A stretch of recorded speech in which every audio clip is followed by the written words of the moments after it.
آگے اللہ سبحانہ تعالیٰ فرماتے ہیں وَقَالَ الَّذِينَ، اور کہا ان لوگوں نے جنہوں نے اشرکوا شرک کیا، لو شاء اللہ، اگر چاہتا اللہ، ما عبدنا، نہ ہم عبادت کرتے، من دونہ، اس کے سوا، من شیء، کسی چیز کی، نحن، ہم، ولا آباؤنا، اور نہ ہمارے باپ دادا، ولا حرمنا، اور نہ ہم حرام کرتے، من دونہ، اس کے سوا، من شیء، کسی چیز کو۔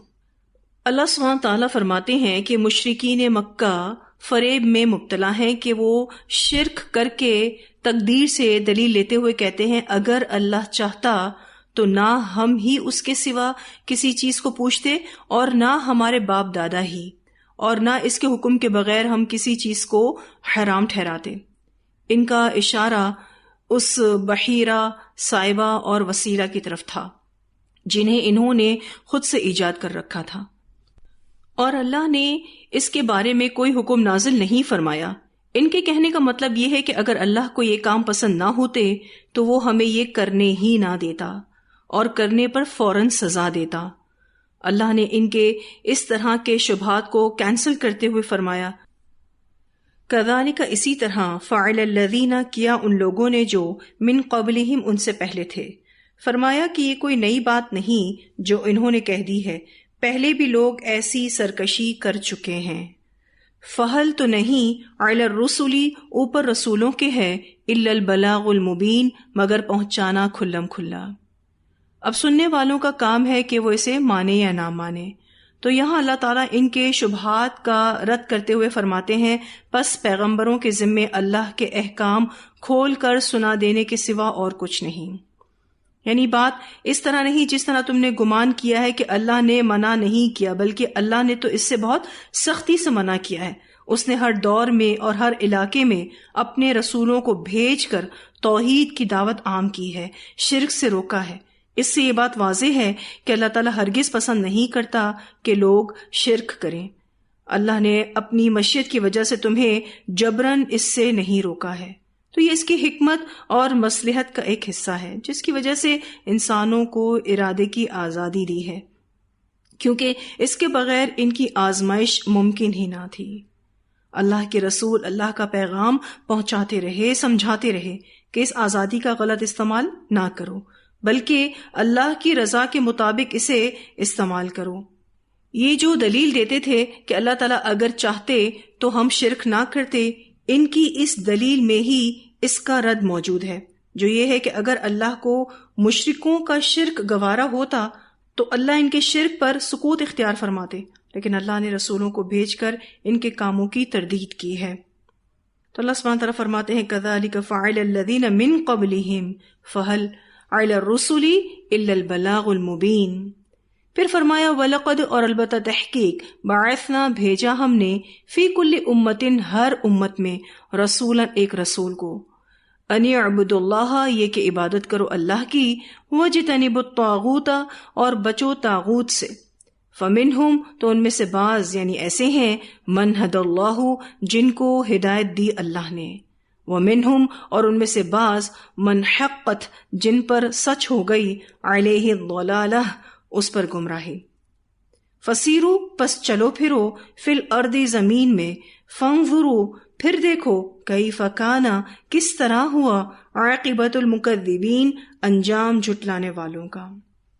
اب اس آیت میں اللہ سبحانہ تعالیٰ یہ فرما رہے ہیں کہ رسولوں نے پیغام دیا، ہر امت میں اللہ تعالیٰ نے ایک رسول بھیجا ہے، اور اس رسول نے کیا پیغام دیا؟ سب سے پہلا پیغام توحید کا تھا، ان اعبدوا اللہ، یہ کہ عبادت کرو اللہ کی، اور دوسری بات جس کی دعوت و تبلیغ کی گئی، وَاجْتَنِبُوا الطَّاغُوتَ، اور طاغوت سے بچو۔ طاغوت کا یہاں جو لفظ آیا ہے طغا سے ہے، جس کے معنی سرکشی کے ہیں، لہٰذا جو کوئی اللہ کی بندگی اور اطاعت سے سرکشی کر رہا ہو وہ طاغوت ہے، چاہے وہ انسان ہو یا جن، کوئی ریاست ہو یا کوئی ادارہ ہو، کوئی بھی سرکش قوت جو اللہ کی طرف جانے سے روکے وہ طاغوت ہے۔ انسان کا اپنا نفس بھی اگر اللہ کی اطاعت سے روکے تو طاغوت ہے۔ آج کل کا میڈیا بھی طاغوت کا ہی کردار ادا کر رہا ہے۔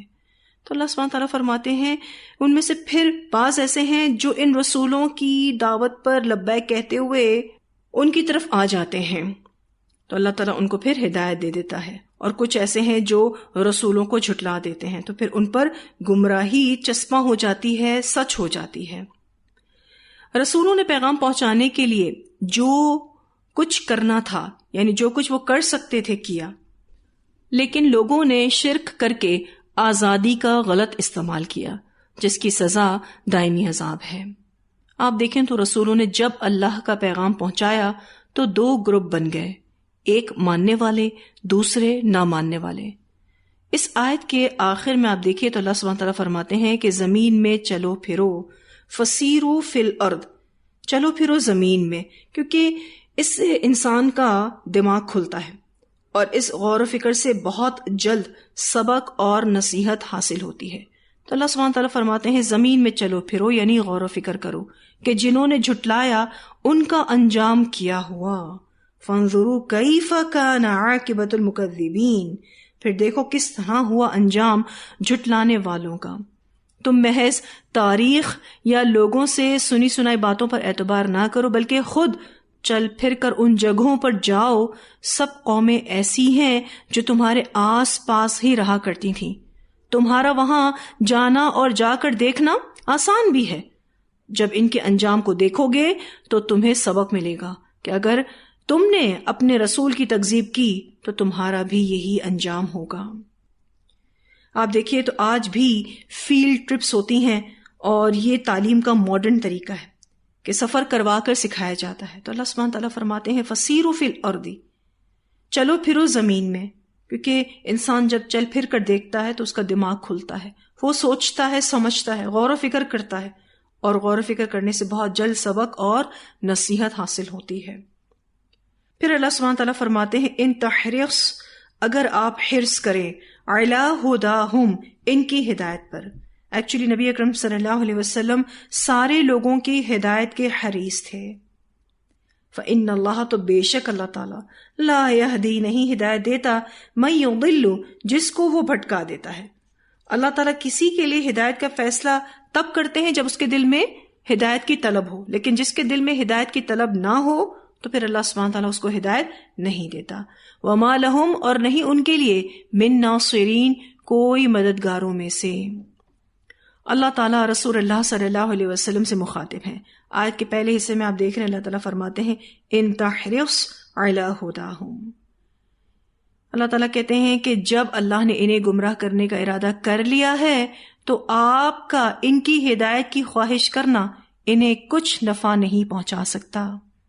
یعنی جو لوگ نہ پیغمبروں کی دعوت کو قبول کریں، نہ اللہ کی کائنات میں پھیلی ہوئی نشانیوں پر غور کریں، اور نہ ہی پچھلی اقوام کے انجام سے عبرت حاصل کریں، تو ان کے لیے گمراہی ثابت ہو چکی ہے۔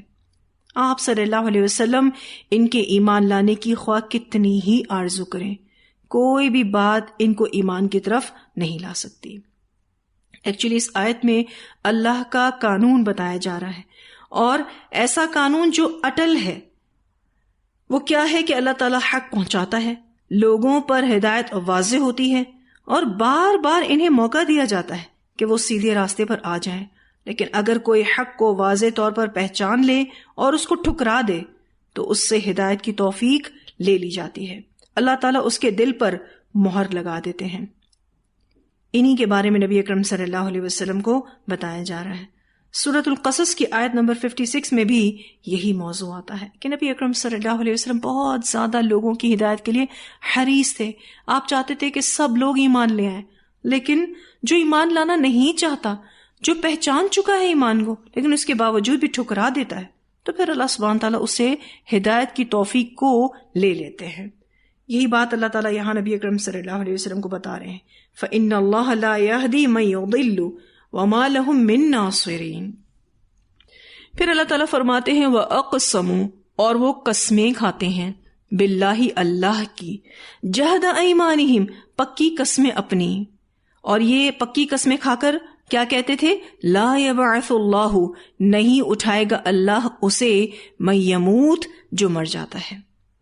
مشرکین مکہ اگرچہ عمومی طور پر مرنے کے بعد دوسری زندگی کے قائل تھے، مگر ان کا اس سلسلے میں عقیدہ یہ تھا کہ جن بتوں کی وہ پوجا کرتے ہیں وہ قیامت کے دن اللہ کے سامنے ان کے سفارشی ہوں گے، اور وہ اس طرح روز محشر کی تمام سختیوں سے انہیں بچا لیں گے۔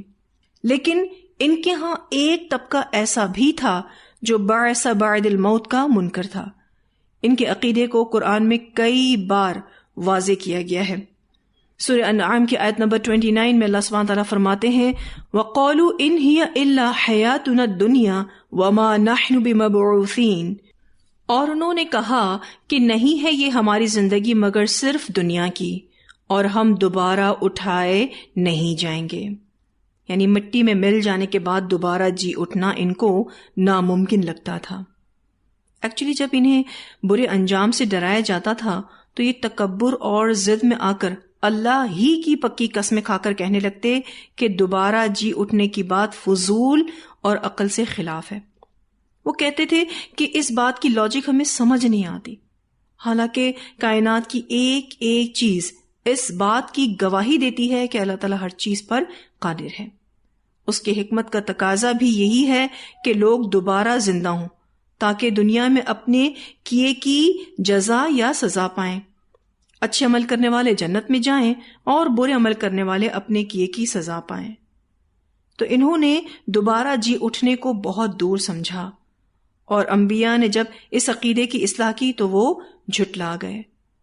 اللہ سبحانہ تعالیٰ ان کے اسی عقیدے کو یہاں واضح کر رہے ہیں وَأَقْسَمُوا بِاللَّهِ جَهْدَ أَيْمَانِهِمْ لَا يَبْعَثُ اللَّهُ مَن يَمُوتُ۔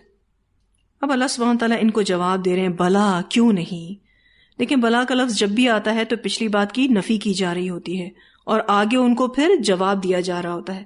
اللہ تعالیٰ فرماتے ہیں بلا کیوں نہیں، وَعْدًا عَلَيْهِ حَقًّا، وعدہ ہے اس کے ذمے سچا، یہ وعدہ اللہ کی طرف سے ہے جو پورا ہو کر رہے گا۔ وَلَكِنَّ، اور لیکن، اکثر الناس، اکثر لوگ، لا يعلمون، علم نہیں رکھتے۔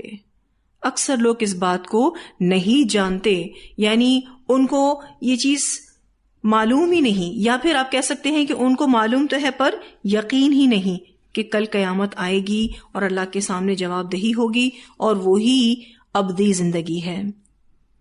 اس بارے میں ایک روایت بھی آتی ہے، نبی اکرم صلی اللہ علیہ وسلم نے فرمایا اللہ تعالیٰ فرماتا ہے کہ ابن آدم نے مجھے جھٹلایا حالانکہ یہ اسے زیب نہیں دیتا، اور اس نے مجھے گالی دی حالانکہ یہ بھی اسے لائق نہ تھا۔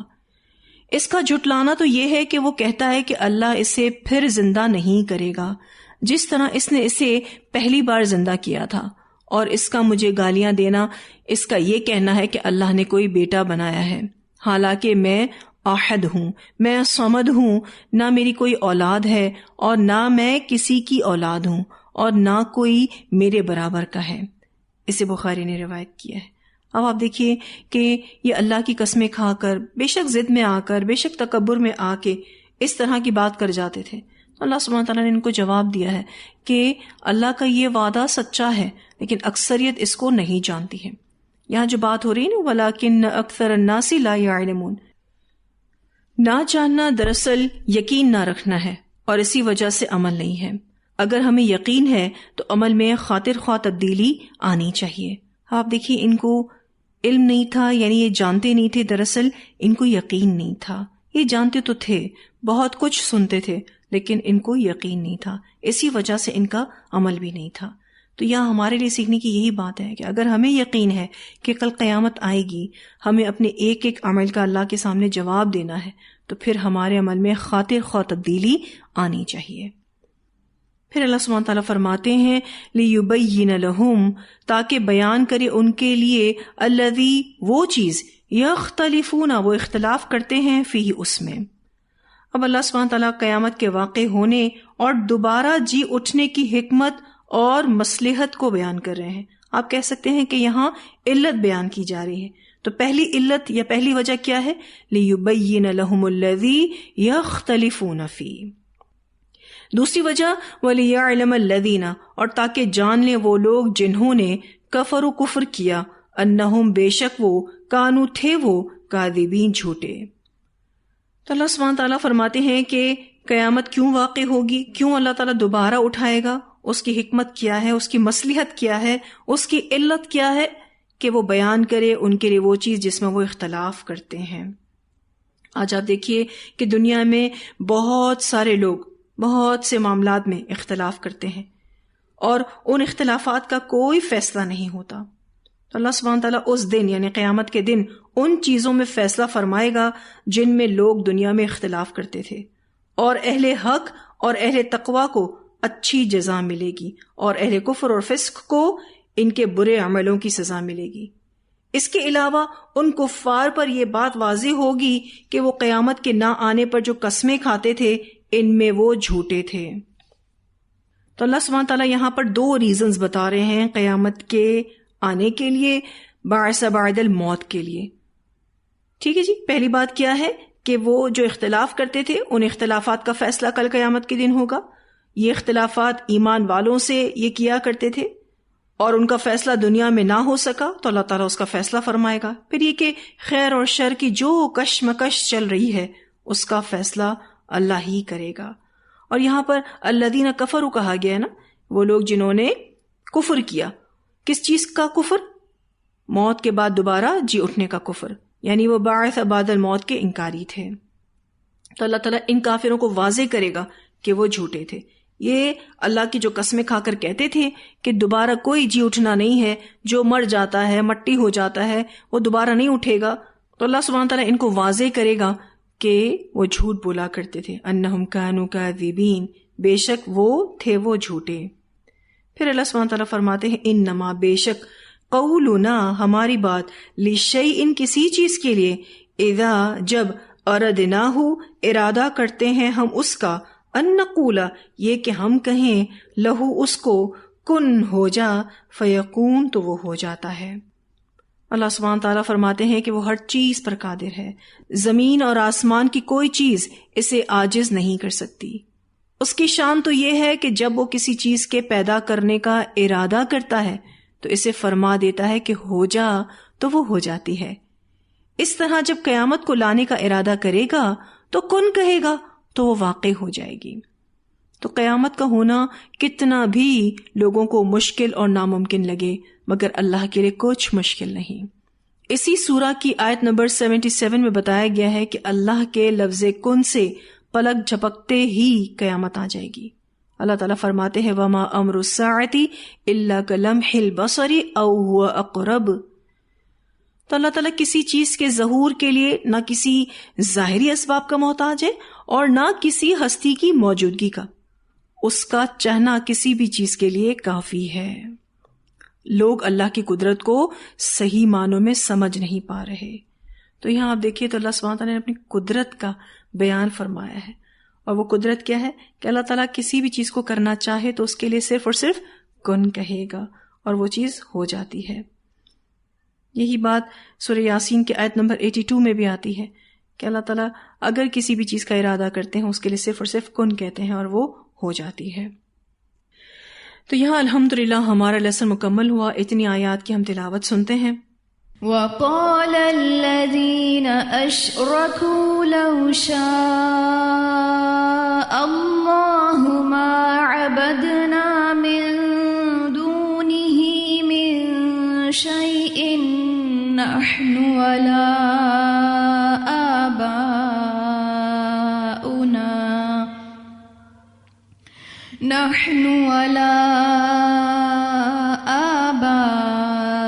آباؤنا ولا حرمنا من دونه من شيء كذلك فعل الذين من قبلهم فهل على الرسل إلا البلاغ المبين وَلَقَدْ بَعَثْنَا فِي كُلِّ أُمَّةٍ رَسُولًا أَنِ اعْبُدُوا اللَّهَ وَاجْتَنِبُوا الطَّاغُوتَ فَمِنْهُمْ مَنْ هَدَى اللَّهُ وَمِنْهُمْ مَنْ حَقَّتْ عَلَيْهِ الضَّلَالَةُ فسيروا في الأرض فانظروا كيف كان عاقبة المكذبين إن تحرص على هداهم فإن الله لا يهدي من يضل وما لهم من ناصرين وأقسموا بالله جهد أيمانهم لا يبعث الله من يموت بلى وعدا عليه حقا ولكن أكثر الناس لا يعلمون ليبين لهم الذي يختلفون فيه وليعلم الذين كفروا أنهم كانوا كاذبين إنما قولنا لشيء إذا أردناه أن نقول له كن فيكون. بہت اہم آیات اس لیسن میں ہم نے پڑھی ہیں. ایک آیت جو ہم نے پڑھی جس میں ہم نے مستکبرین کے بارے میں پڑھا جو قرآن کے بارے میں بہت ہی نازیبا باتیں کرتے اور اس کو اساطیر الاولین کہتے. وہاں میں نے آپ کو بتایا تھا کہ ہم نے اللہ کی توفیق کے ساتھ اچھی اچھی شیئرنگز کرنی ہے، کیونکہ یہ شیئرنگز بھی انشاءاللہ تبلیغ ہوں گی اور ہماری یہ شیئرنگز قرآن کی طرف لوگوں کو لانے کا سبب بنے گی انشاءاللہ. تو بہت ہی محتاط الفاظ میں ہم نے شیئرنگز کرنی ہے، کہیں ایسا نہ ہو کہ کسی کا دل ٹوٹ جائے قرآن پڑھنے سے.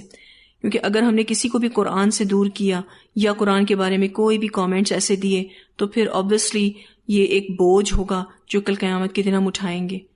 اور پھر آپ دیکھیے کہ ہم نے طیبین کے بارے میں پڑھا اور ہم نے وہاں پر یہ ایک فکر اور سوچ لی تھی کہ ہم نے انشاءاللہ اسلام پر پابندی سے عمل کرنا ہے، پورے کانفیڈنس کے ساتھ دین کو لینا ہے اور ہم نے استقامت اختیار کرنی ہے انشاءاللہ تعالی. اور ہم نے باقاعدہ دل سے اس بات کو تسلیم کرنا ہے کہ یہ قرآن اساطیر الاولین نہیں، بلکہ یہ قرآن تو ہمارے لیے دنیا اور آخرت کی بھلائیاں لے کر آیا ہے. تو جیسے ہی پھر ہماری موت آئے گی انشاءاللہ فرشتے بھی ہمارے پاس مبارکباد لے کر آئیں گے، سلامتی کی دعا لے کر آئیں گے، ہمارا استقبال کریں گے.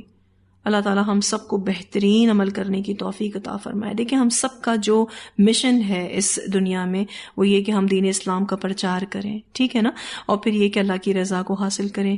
ٹھیک ہے جی. تو یہ جو ہمارے جو زندگی کے مقاصد ہیں اس کو ہم نے فلفل کرنا ہے انشاءاللہ تعالی.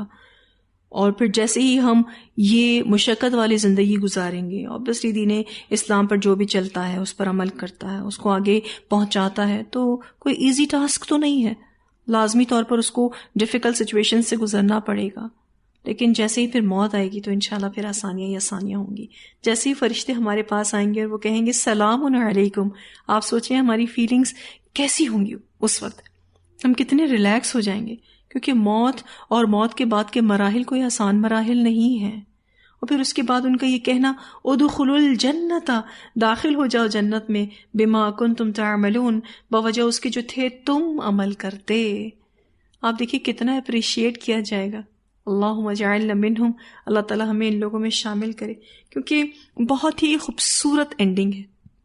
اللہ تعالی ہم سب کو حسن خاتمہ نصیب کرے، ہمارا خاتمہ ایمان پر ہو. اللہ تعالیٰ ہمیں اس وقت اس دنیا سے اٹھائے جب وہ ہم سے راضی ہو. تو بہت ہی خوبصورت آیات ہیں. اور یہ جو اللہ تعالیٰ نے تقوی والوں کے بارے میں کہا ہے کہ یہ جنت عدن میں ہوں گے اور اس کے نیچے سے نہریں بہہ رہی ہوں گی. اگر آپ نے کسی آبشار کو دیکھا ہو اپنی آنکھوں سے، اس کی خوبصورتی، اس کا بہنا، اس کا پانی کا صاف ہونا، اور بسا اوقات آپ دیکھیں آبشار پر جو رینبو بنتا ہے وہ فضا کے صاف ہونے کی علامت ہے. اتنا خوبصورت منظر ہوتا ہے. اللہ تعالیٰ جب ہمیں جنتوں میں یہ عطا کرے گا تو کیا ہی خوب منظر ہوگا. اور پھر اللہ تعالیٰ کہتے ہیں لہم فیہا ما یشاؤون، ان کے لیے اس میں وہ ہوگا جو وہ چاہیں گے، یعنی ہر خواہش پوری ہوگی. سبحان اللہ. لیکن اللہ تعالیٰ فرماتے ہیں یہ جزا متقین کے لیے ہے، جنہوں نے اللہ سے ڈرتے ہوئے اپنی زندگی گزاری، ہر عمل کو کرنے سے پہلے اللہ سے ڈرے کہ کہیں ایسا کوئی عمل ہم سے نہ ہو جائے جس سے ہمارا رب ناراض ہو جائے۔ وہ کوشش کرتے تھے کہ ایسے نیک کام کریں کہ اللہ ان سے راضی ہو جائے۔ اللہ تعالیٰ ہمیں متقین میں شامل کرے، کیونکہ اللہ تعالیٰ تقوی والوں کو بہت پسند کرتا ہے۔ ایکچولی تقوی جو ہے وہ ایک ایسی صفت ہے کہ جس سے انسان اپنے آپ کو آخرت کے لیے تیار کر رہا ہوتا ہے۔ اللہ تعالیٰ ہم سب کو فکر آخرت نصیب کرے، اللہ تعالیٰ ہم سب کو سب سے زیادہ فکر آخرت نصیب کرے۔ اللہ تعالیٰ ہمیں ایسی زندگی نصیب کرے کہ جو بہت ہی پیور ہو، جو قرآن و سنت کے مطابق ہو۔ اللہ ہمیں جس حال میں بھی رکھے شکر کرنے والا بنائے، صبر کرنے والا بنائے، متقی بنائے، محسن بنائے۔ اللہ تعالیٰ ہم سب کو بہترین عمل کرنے کی توفیق عطا فرمائے۔ ہم دعا کرتے رہیں، کوشش کرتے رہیں، اللہ ہماری مدد ضرور بضرور کرے گا انشاءاللہ۔ تو یہاں الحمدللہ ہمارا لیسن مکمل ہوا۔ وآخر دعوانا الحمدللہ رب العالمین۔ سبحانک اللہم وبحمدک، نشہد ان لا الہ الا انت، نستغفرک ونتوب الیک۔